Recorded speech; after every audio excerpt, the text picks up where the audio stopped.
Hi, I'm David Spencer and welcome back to Gardening with Bugs. It's April here and just like so many of you, my house is filling up with plants that I can't wait to get outside. As soon as they get out there, they get that full spectrum of spring sunlight and their roots can get deep into real soil. I don't have to worry about watering them. And if you're like me, gardening on this scale, then you're probably also excited just to get some of your living space back. Today, what I want to talk about is this period of time where your plants indoors are getting quite big. They're getting established, but you're still holding on to that until the conditions are really great outside. And you're going to potentially run into some pest problems. So what I'm going to do today is talk about some of the problems that you're going to find indoors for these plants that are destined to go outside, and how we deal with them. And of course, the perspective that I'm bringing here is from a commercial grower's perspective, but things that they do that can translate to the home grower. So stay tuned and we'll walk through just a couple of those common pests.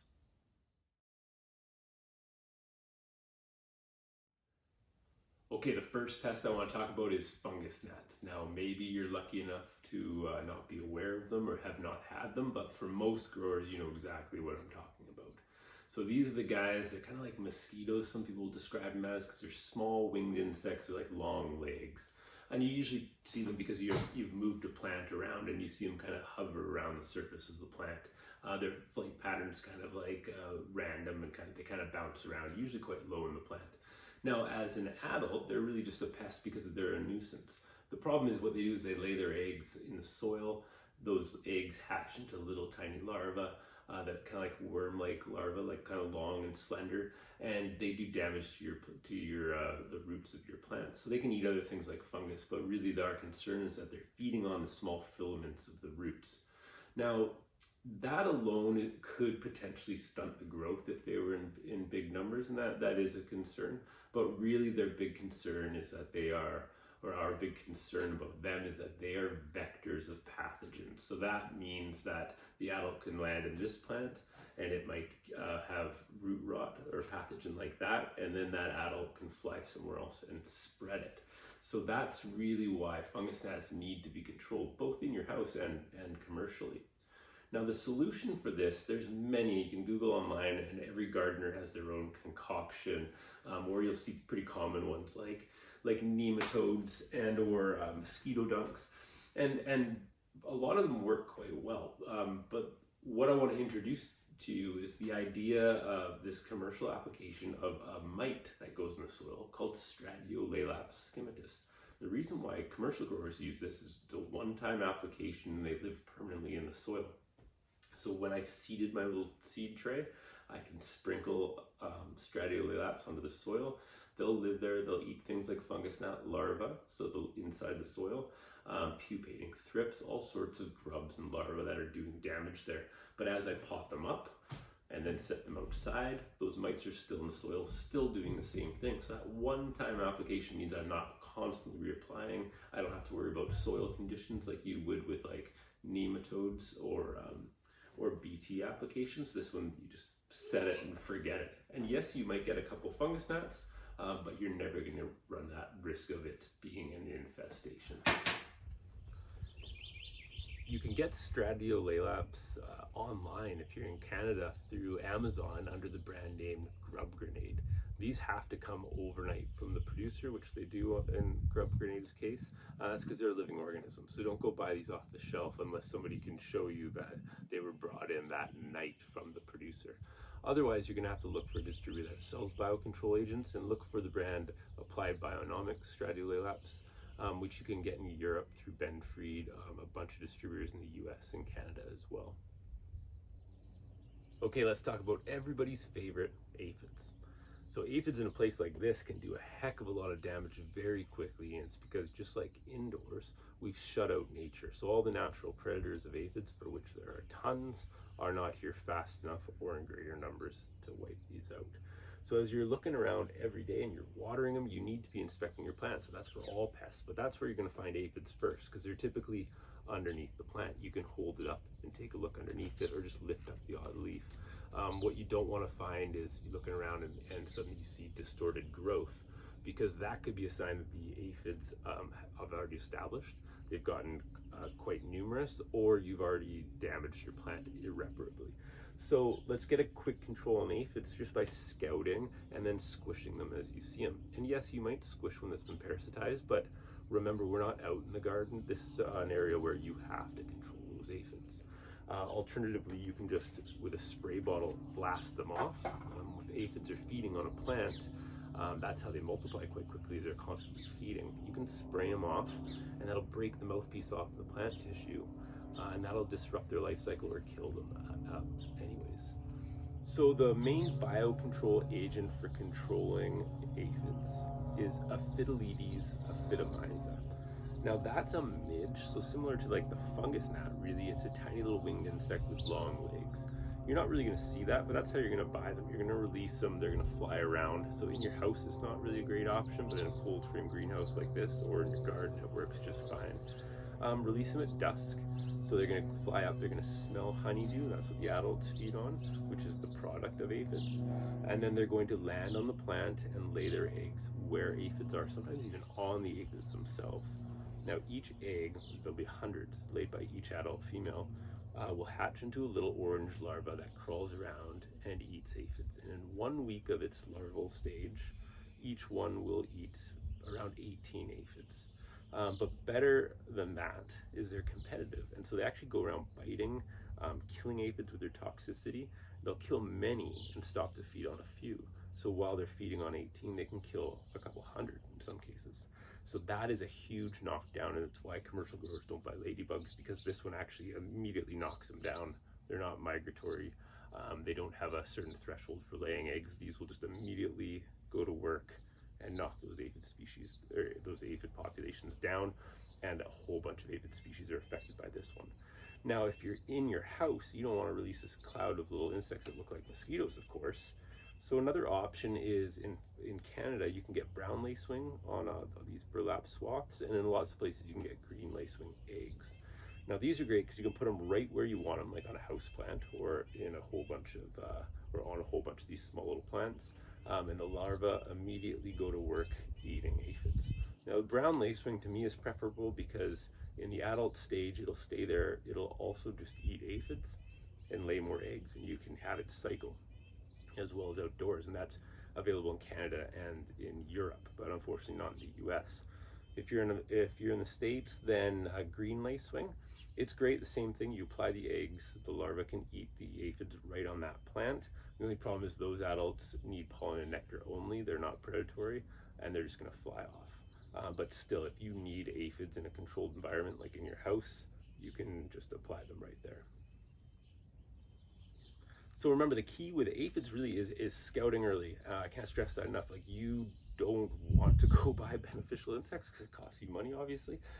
So if you can avoid needing them in the first place, that's great. And some things that you're doing that's encouraging aphids is over fertilizing. So as soon as you fertilize plants, you get nice lush soft growth, and that attracts aphids. But you know what, in the spring you're going to attract them anyways. So one option that you should be aware of as a grower is just to rogue out a plant.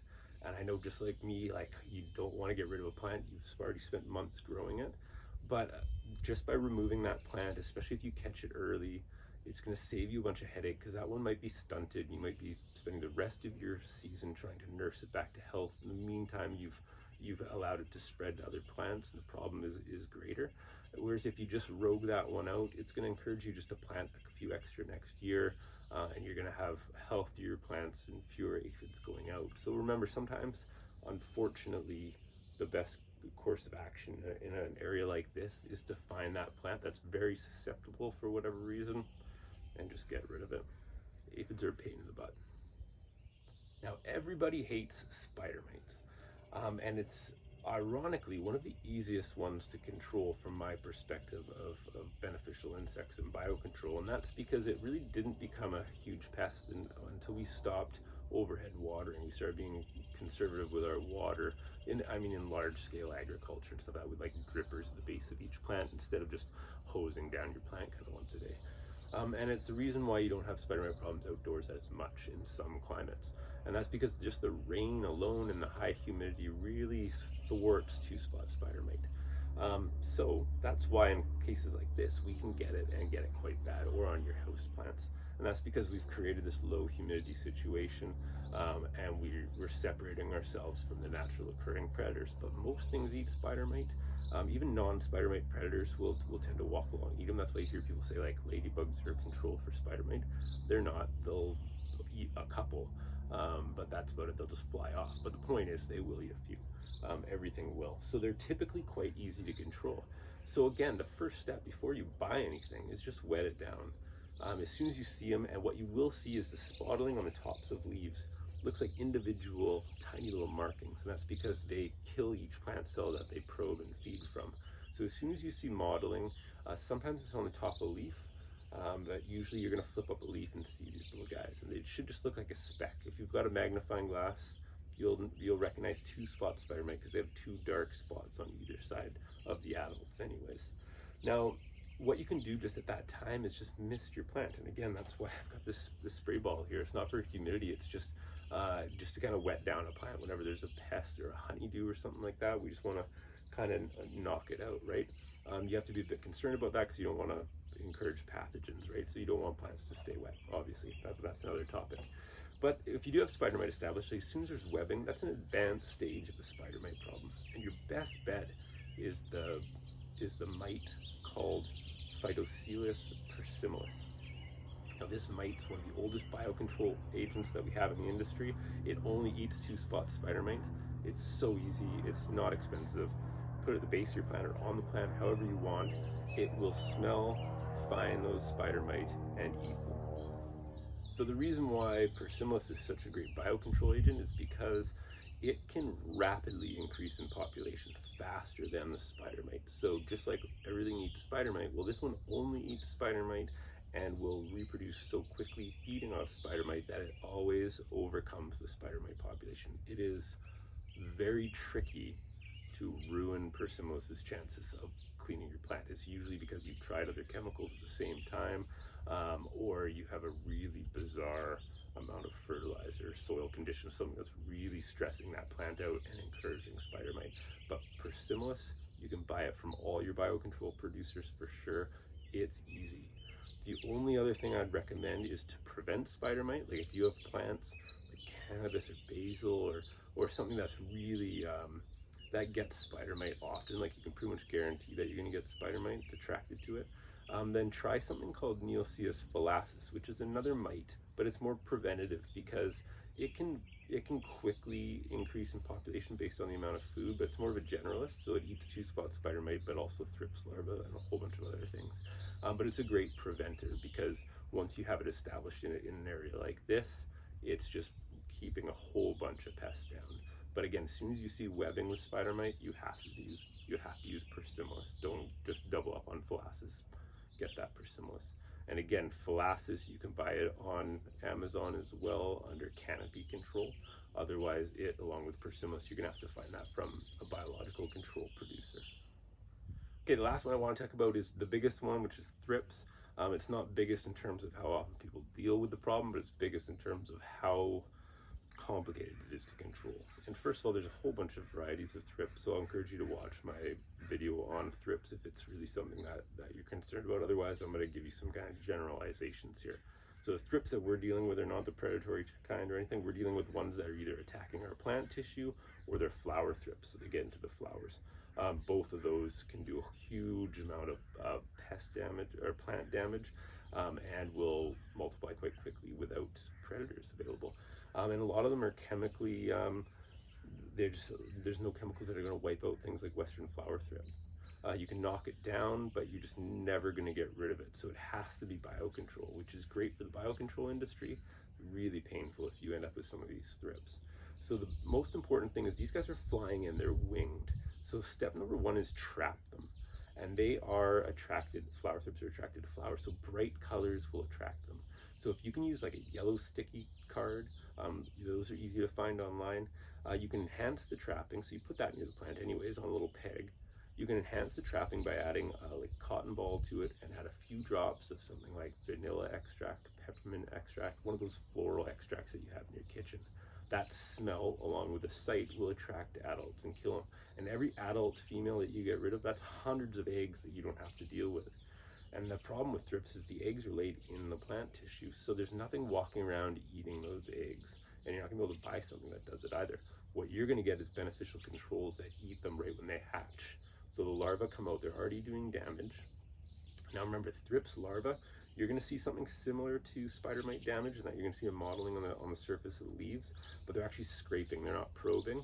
So their damage will kind of be a broader pattern typically, which is fairly advanced stage, unfortunately. But you're gonna flip them over, and instead of like a little speck, which with spider mite would look like, these are elongated, more like a football shape, if you will, and quite quick. So as soon as you turn a leaf, they're gonna scatter. But that's where we need to control them, because they're doing damage right away. So the industry standard is called cucumaris. It's Neocelus cucumaris. That one prefers that first instar larval stage of the thrip. So as soon as the thrip hatches out of the leaf, cucumaris is going to attack them and eat them, and several a day. So that's hugely important. And if you're in Canada, we double up. We add cucumaris and the crazy mite, Anistis picarum. I don't recommend using that in your living room because they will go all over the place. They're really aggressive hunters, and they go on all surfaces. But in a greenhouse like this, you can release it in Canada, of course, and it enhances your thrips predation by a ton. So you can really keep those down. But thrips is, you kind of need all these steps. You also need that stradulolapse we're using for fungus gnats. You also need that in the soil, because some of the thrips, like onion thrips and western flower thrips, pupate in the soil. So you're going to predate them at that stage as well. That's why they're such a huge problem, is you need all these steps in order to really control them. And yes, there's a whole bunch of home concoctions and stuff like that, but none of them really work against thrips. You're going to need to bring out all your guns for this one. I hope you enjoyed this video highlighting some of the pests that we end up getting when we hang on to these indoor plants a little bit too long. Now remember, all these ones that I've just talked about, sometimes the solution is really easy, and that you just have to put them outside. So it's really only when the spring is cold and we're waiting for these guys to get outside and we're hanging on these plants a little too long that we're going to run into the problem with these pests. But remember, that's an option, like I talked about, maybe sometimes throwing a plant out. You can always just try putting it outside too if it has aphids or spider mite or thrips on it. Just put it outside instead of just tossing it in the garbage or the compost, and wait to see what happens. And usually all the natural enemies are out there waiting for it. If you're really brave, you could bring that plant back inside now that it's got parasitic wasps and predators all over it, but we'll save that for some advanced theory. But remember, these plants, we're growing them unnaturally. We're growing them protected. We're growing them not in soil, right, in potting mixes in some cases. Maybe you're fertilizing them. It's warmer and a little bit darker.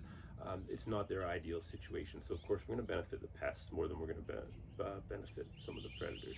So keep that in mind. It's a bit of a battle, and just like you, I'm ready to get these plants out as soon as possible.